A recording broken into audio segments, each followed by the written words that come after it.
24, 25, अभी तक तो आपको एक हार्ट ब्रेक मिल ही गया होगा। सबको मिल जाता है यार। 15 साल की उम्र से मिल जाता है, लोगों को 10 साल की उम्र से मिल जाता है। और जिस दौर में हम बड़े हो रहे हैं ना, हम हर हार्ट ब्रेक के बाद आजकल यही सोच लेते हैं कि मैं तो भाग जाऊंगा, मैं तो पहाड़ों में चला जाऊंगा और वहीं बस जाऊंगा। मैंने ये सोचा, लेकिन सिर्फ सोचने के लिए नहीं सोचा, मैंने एक्चुअल में ऐसा किया। आई लेफ्ट माई सिटी, मैंने छोड़ दिया अपना घर, और उस एक हार्ट ब्रेक की वजह से मैं बस गई जाके पहाड़ों में। और ये जानने के लिए, ये समझने के लिए कि मैं क्यों और किस हालात में भागी, आपको इस कहानी के अंत तक पहुंचना पड़ेगा। तो अर्ज किया है, अपने मन में इरशाद जरूर बोलना। तो अर्ज किया है कि मैं अक्सर जब जिंदगी में हार जाती हूँ, मैं अक्सर जब जिंदगी में हार जाती हूँ, बस्ता उठाती हूँ और सीधे पहाड़ जाती हूँ। भारत में ज्यादातर लोगों को ऐसा लगता है कि सिर्फ मुंबई ही सपनों का शहर है, लेकिन असल में एक और ऐसा छोटा शहर है जहाँ लाखों बच्चे हर साल अपने सपने बुनते हैं। ये शहर फेलियर स्टोरीज के लिए ज्यादा और सक्सेस स्टोरीज के लिए थोड़ा कम जाना जाता है, और मैं ठीक उसी शहर से आती हूँ, Kota. Hi, I am Janvi, a writer, poet, storyteller, lyricist, traveler, content creator, hip hop artist, voice over artist, freelancer and what not. मेरे पापा एक रंगमंच एक्टर और राइटर थे, लेकिन पार्ट टाइम। फुल टाइम वो एक गवर्नमेंट सर्वेंट ही थे। मगर मुझे उनके रंगमंच एक्टर और राइटर वाला रूप थोड़ा ज्यादा समझ में आता था। मेरे पापा बड़े गंभीर किस्म के इंसान थे। उन्हें मैंने आज तक खुल के हंसते हुए नहीं देखा। और वो एक बड़ा फेमस डायलॉग है ना कि खुल के रोओगे नहीं तो खुल के हंसोगे कैसे। बस वैसा ही कुछ था उनके साथ। वो कम बोलते थे, अपने में रहते थे, लेकिन मेरी माँ से बहुत प्यार करते थे। और पहली चीज जो मैंने उनसे सीखी वो था प्यार। साल 2007 की बात है। मेरी मम्मी की तबीयत अचानक खराब रहने लगी, और ये अचानक खराब हो जाने वाली तबीयत इतनी ज्यादा बढ़ गई कि इसने गंभीर बीमारी का रूप ले लिया। 1 साल के अंदर मेरी मम्मी के कुछ 3 ऑपरेशंस हुए, उनकी लार्ज इंटेस्टाइन को रिमूव कर दिया गया। उस दौरान मैं 7 साल की थी और मेरा भाई 10 साल का। तो हमें कुछ रिश्तेदारों के यहाँ छोड़ दिया, और उन्होंने मार पीट के ही सही, लेकिन खाना दे के हमें जिंदा रखा। और मेरी राइटिंग की असली शुरुआत वहां से हुई। पोएट्री से नहीं, लेटर्स से। वो लेटर्स जो मैं अपनी मम्मी पापा की नामौजूदगी में उन्हें लिखा करती थी कि वो कब आएंगे और हमें इस हेल होल से निकाल कर जाएंगे। लेकिन कुछ सालों बाद पता चला कि मेरी पीड़ा तो कुछ भी नहीं थी, क्योंकि मेरी मम्मी मौत के मुंह से बाहर निकल के आई थी। डॉक्टर्स ने उन्हें जवाब दे दिया था, रिश्तेदार लोग एक आखिरी बार मम्मी से मिलने पहुंच गए थे। लेकिन मेरी मम्मी की जान बचाने में मेरे पापा ने अपनी जान लगा दी, और वो उन्हें सही सलामत घर लेकर आए। उन्होंने मेरे लिए जिंदगी भर के लिए प्यार का एक स्टैंडर्ड सेट कर दिया। और इसी से मैं उनसे दूसरी चीज सीखी, और वो था कर्तव्य, जो उन्होंने प्रेम के प्रति तो बखूबी निभाया ही, लेकिन साथ साथ अपने रंगमंच एक्टर और राइटर वाले रूप को भी जिंदा रखा। मुझे याद है वो शाम को 6 साढ़े 6 बजे ऑफिस से घर आते थे, और खुद को आराम करने का मौका दिए बिना ही वो अपने अगले नाटक की स्क्रिप्ट पकड़कर बैल्कनी के चक्कर काटते थे। कभी राजा का रोल करते थे, कभी सैनिक की भूमि निभाते थे। और शायद एक्टिंग कर करके ही वो अपने असली फीलिंग्स को भी छुपाना सीख गए थे, माहिर हो गए थे उस चीज में। आज पीछे मुड़ के देखती हूँ तो लगता है कि वो एक घुटन के साथ जी रहे थे, और इस घुटन को साथ लेकर ही वो हमेशा हमेशा के लिए इस दुनिया से चले गए। 25 जनवरी 2015 मेरे पापा को एक शादी में जाना था। ग्रे कलर का सूट उन्होंने पहना था, जच रहे थे, बड़े हैंडसम लग रहे थे, एकदम शाहरुख खान टाइप्स। जाते जाते उन्होंने मुझे एक बात बोली कि मैं शादी में जा रहा हूँ, आने में थोड़ा लेट हो जाऊंगा, मम्मी की तबीयत खराब है, उनका ध्यान रखना। उस समय तो मैंने इस बात को बहुत ही कैजुअली लिया, लेकिन आज लगता है कि वो मेरे ऊपर जिंदगी भर के लिए एक जिम्मेदारी सौंप कर गए हैं। पापा शादी में गए और मैं सो गई।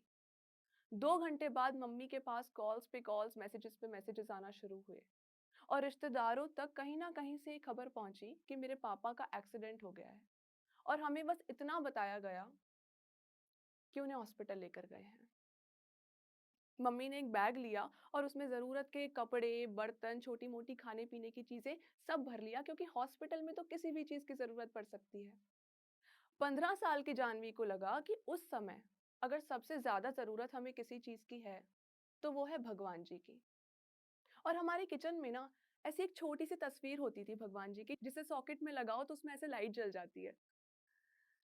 मैंने जैसे ही उस तस्वीर को निकाला, समहाउ उसके 3 टुकड़े हो गए। ये यूनिवर्स की तरफ से कैसा इशारा था? मगर हालात कुछ ऐसे थे कि वो 3 टुकड़ों वाली तस्वीर को लेकर ही मैं मम्मी के साथ हॉस्पिटल चली गई। हम लोग जैसे ही हॉस्पिटल पहुंचे, बाहर मेरी मासी खड़ी थी। उनकी आंखें नम थीं और उन्होंने मेरी मम्मी की आंखों में आंखें डाल के बस एक इशारा किया, नहीं। मेरी मम्मी तो वहीं गिर गई। मैंने जैसे-तैसे अपने होश संभाले। मेरे पापा को स्ट्रेचर पे लिटा के बाहर लाया जा रहा था और पहली बार मैंने मेरे पापा को चुप से भी ज़्यादा चुप देखा। हम उन्हें घर तो ले आए, मगर हमारे घर से घर को घर बनाने वाला आदमी हमेशा-हमेशा के लिए जा चुका था।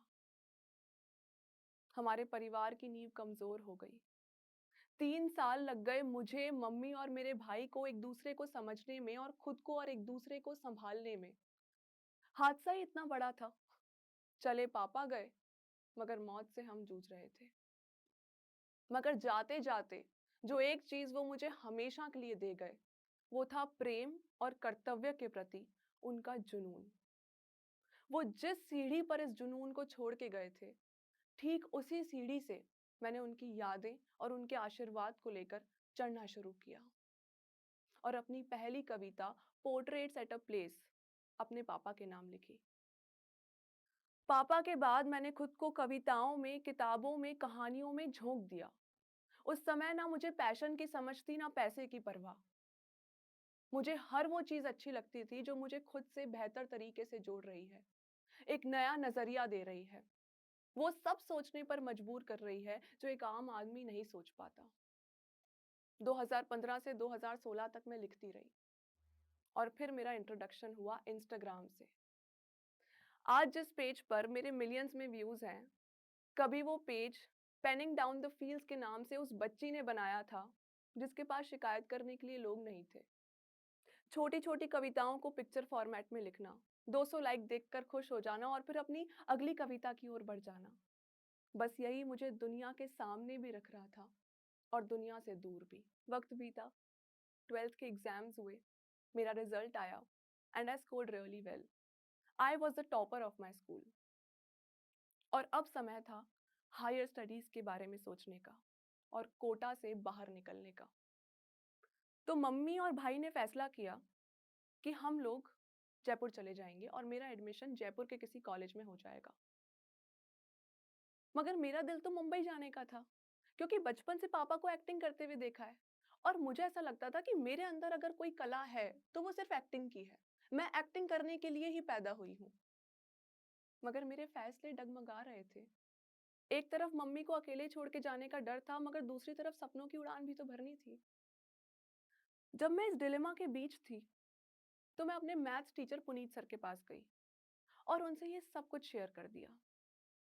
तब उन्होंने मुझे एक बात बोली कि बेटा, जहाँ माँ बाप को आपकी जरूरत हो ना, वहाँ हर चीज पे कुर्बानी दे देनी चाहिए। क्योंकि अगर तूने कुछ पा भी लिया, तो कुछ समय बाद तुझे वो वक्त याद आएगा जो तू अपने घर वालों के साथ बिता सकती थी, मगर वक्त की भाग दौड़ ने तुझसे कुछ कीमती छीन लिया। बस इसी हिम्मत और इसी एडवाइस को अपने साथ लेकर मैं मम्मी और भाई के साथ जयपुर चली गई और वहाँ के एक कॉलेज में एडमिशन ले लिया। वहां जाकर भी प्लान यही था कि बीकॉम करना है, फिर कैट की प्रिपरेशन, देन एमबीए और नौकरी, जैसे हमारे घर के सारे बच्चे अभी तक करते आ रहे हैं। पर मैंने ये सोचा कि एक्टिंग तो मैं कर नहीं पा रही हूँ, तो राइटिंग को कंटिन्यूड रखूंगी। और तब तक भी राइटिंग एक शौक ही था। मगर दौर बदल रहा था। मेरा नहीं, मुझ जैसों का, जो मुंबई में थे। एक नया-नया शब्द सुनने में आया था, वायरल। और कुछ महीनों बाद मुझे पता चला कि ये जो इंस्टाग्राम और यूट्यूब पे पोएट्स और स्टोरी टेलर्स वायरल हो रहे हैं, मुंबई वाले, ये कविताएं लिखते हैं और ये सिर्फ कविताएं लिखते हैं। इन्हें कविताएं लिखने का और कहानियां सुनाने का पैसा मिलता है। और जिस दिन मुझे पता चला कि राइटिंग में करियर बनाया जा सकता है, उस दिन मैंने डिसाइड किया कि आज के बाद अपनी किसी भी पोएट्री या अपने किसी भी राइटअप को कॉपी के रफ पेज पे नहीं, बल्कि पूरी इज्जत और पूरी श्रद्धा के साथ फ्रंट पेज से लिखना शुरू करूंगी। शायरी, पोएट्रीज, कहानियां, हिप हॉप तक के माध्यम से मैंने अपने दिल की बातें लोगों तक पहुंचाना शुरू किया। नए नए कैफेज में जाती थी, नए नए परफॉर्मेंसेस करती थी, नए लोगों से मिल रही थी। और ऐसे ही वक्त बीता चला गया और 2020 आया। मैं जिस हद तक अपनी कला में मशगूल थी, मुझे ठीक वैसा ही एक शख्स मिला। दिन भर दुकान पे बैठकर पैसे जोड़ता था और रात में गाने बनाता था। उसकी इस डेडिकेशन ने मुझे उससे प्यार करवा दिया। पापा के बाद मुझे हमेशा डर लगता था कि कहीं लोग मुझे छोड़ ना दें। और मैं हमेशा उससे बोलती थी कि कहीं तो मुझे छोड़ तो नहीं देगा, मेरा दिल तोड़ तो नहीं देगा। और उसने मुझे हर तरीके से यकीन दिलाने की कोशिश करी कि वो मुझे छोड़कर कहीं नहीं जाएगा। और मैं उसके प्यार में इतनी पागल थी कि मैंने असलियत देखने से हमेशा इनकार किया। रिलेशनशिप्स इमोशंस के बेसिस पर बनते हैं, लेकिन अगर आपके इमोशंस को हर दूसरे पल ठेस पहुंचाई जा रही है, तो थोड़ा लॉजिकल होकर भी सोचना पड़ता है। एंड आई बिलीव कि मैं पहली ऐसी इंसान नहीं हूं जिसके साथ ये सब हो रहा है। मैंने कई दोस्तों को देखा है, कई कलीग्स को देखा है। हर किसी के रिलेशनशिप में कोई ना कोई बाधा है, मगर वो उस बाधा के साथ चल रहे हैं क्योंकि उन्हें हमेशा डर लगता है कि लोग उन्हें छोड़ जाएंगे। उसने मुझे इस हद तक हर्ट कर दिया था कि अब ना मैं उसके पास रह पा रही थी और ना ही उससे दूर जा पा रही थी। क्योंकि हम एक शहर से थे, इसलिए हर कैफे, हर गली, हर पार्क में हमारी कोई ना कोई मेमोरीज थी। मैं जैसे ही उससे दूर जाने का सोचती, मुझे उसके पास जाने का ख्याल आने लग जाता। इसलिए मैंने वो सारे रास्ते ही बंद कर दिए जिससे मुझे उसकी याद आए। मैंने अपना शहर छोड़ दिया और मैं जयपुर से दिल्ली या जयपुर से मुंबई नहीं, बल्कि जयपुर से सीधा हिमाचल चली गई। 12 अक्टूबर 2022 को मेरा ब्रेकअप हुआ।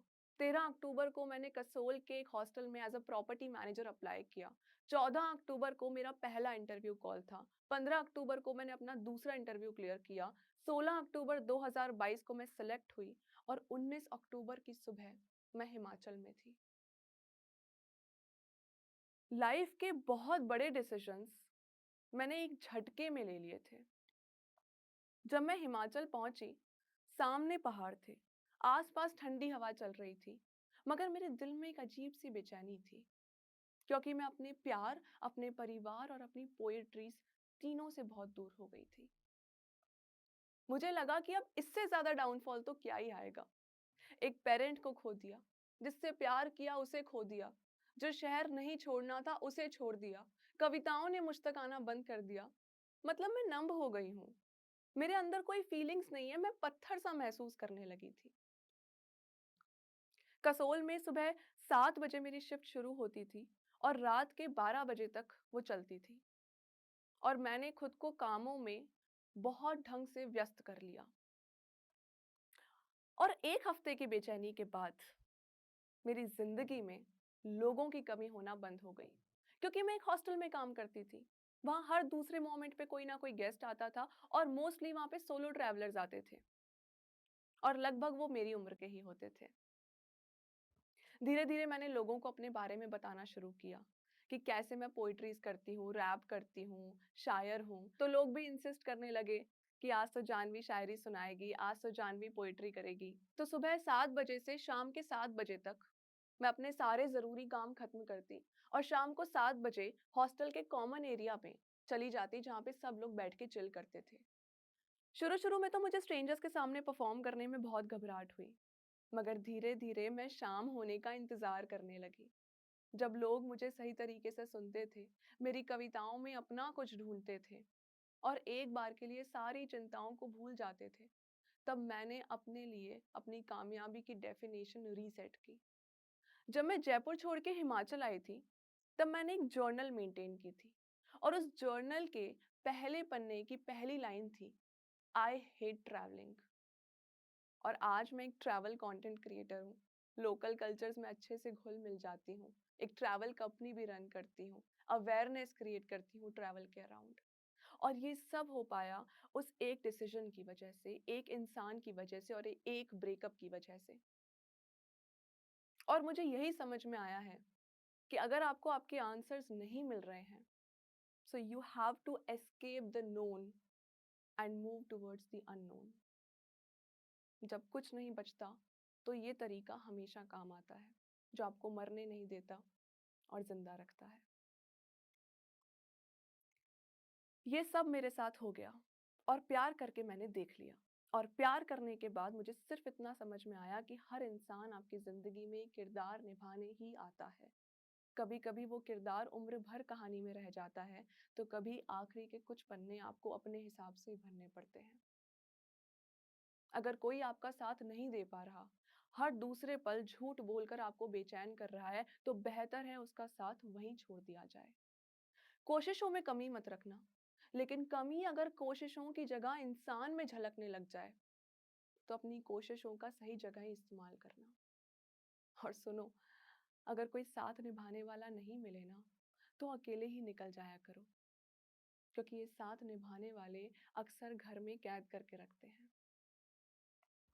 कसोल में मैंने 1.5 महीना काम किया, लेकिन 1.5 महीने बाद हिमाचल के वेदर से मेरी स्किन में इन्फेक्शंस हो गए, जिस वजह से मुझे वापस अपने घर जयपुर आना पड़ा। 10 दिसंबर 2022 को मैं जयपुर आई और 11 दिसंबर 2022 को मैं और मेरा भाई जयपुर की मीठी मीठी ठंड में हॉट चॉकलेट पीने गए।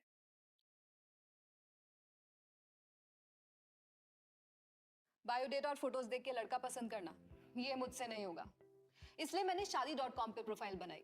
शादी लाइव पे back to back video calls करके मैं अपना परफेक्ट लाइफ पार्टनर ढूंढ सकती हूँ, अब वो भी फ्री में। तो स्वाइप करना छोड़ो और शादी.com पे अपना ग्रीन फ्लैग ढूंढो।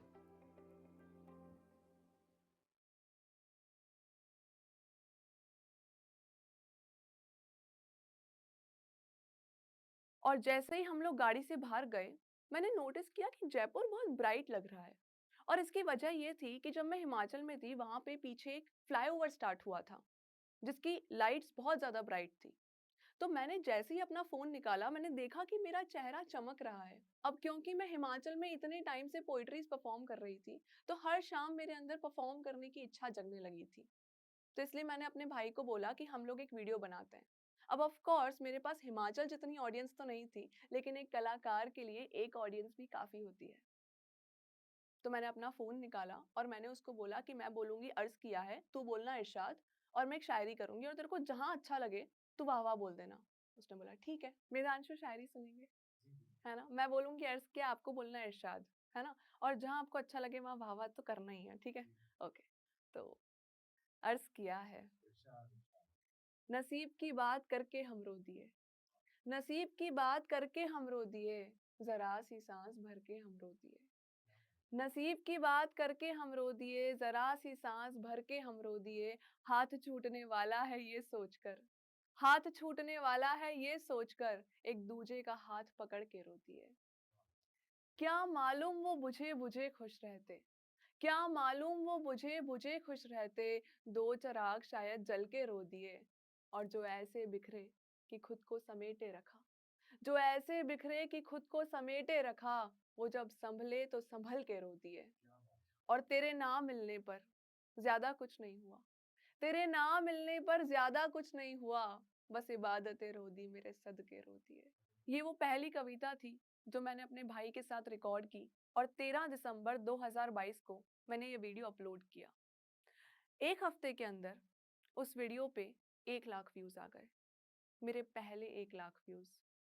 धीरे धीरे उस पे 5 लाख व्यूज आए, 1 मिलियन, 2 मिलियन, और ऐसे करते करते आज के समय उस वीडियो पे 4.5 मिलियन व्यूज हैं। जब मैंने ये देखा कि फाइनली लोगों तक मेरी बातें पहुंच रही है, तो मैंने अगले 6 महीने तक सेम पैटर्न में वीडियोस डाले।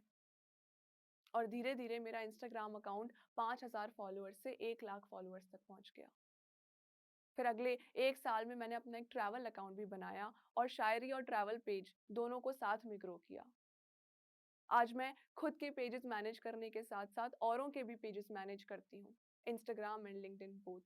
मैंने कंटेंट राइटिंग से लेकर क्रिएटिव राइटिंग तक हर जगह अपने हाथ-पैर मारे, पर राइटिंग का साथ नहीं छोड़ा। 2022 से 2024 तक मैंने बहुत सारे सही और गलत फैसले लिए हैं, लेकिन एक भी फैसला ऐसा नहीं था जिसे लेकर या ना लेकर मुझे पछतावा हुआ हो। मैंने जिंदगी में अपना डाउनफॉल देखा है, खुद को लाइफ के लोएस्ट स्टेज पर देखा है और उस समय मैं घर से भाग गई थी। मगर उस एक बार भागने की वजह से आज मैं रुक कर, ठहर कर हर एक मुसीबत का सामना कर पाती हूँ। और अभी तक मैंने